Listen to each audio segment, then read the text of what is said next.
On to international updates. America అధ్యక్షుడు Donald Trump మరో సంచలన నిర్ణయం అమలు దిశగా అడుగులు వేశారు.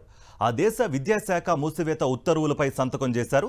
4 దశాబ్దాలుగా భారీగా ఖర్చు చేస్తున్న అమెరికాలో విద్యా ప్రమాణాలు మెరుగుపడటం లేదని, ఇంకా యూరోప్ దేశాలు చైనా కంటే వెనుకబడే ఉన్నాయని, కాబట్టే ఈ నిర్ణయం తీసుకోవాల్సి వచ్చిందని వెల్లడించారు ఆయన. అయితే విద్యార్థులకు ఫీజుల రాయితీలు, కొన్ని ముఖ్యమైన పథకాలు మాత్రం కొనసాగిస్తామని ట్రంప్ అన్నారు.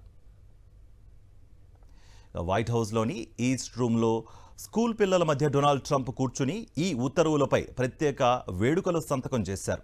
అమెరికాలో 1979 నుంచి విద్యాశాఖ విభాగాన్ని ఫెడరల్ గవర్నమెంట్ చూసుకుంటోంది. విద్యాశాఖ నిర్వహణలో పరిమితమైన పాత్రే పోషిస్తున్నప్పటికీ ఫండింగ్ విషయంలో మాత్రం భారీగా ఖర్చు చేయాల్సి వస్తోంది.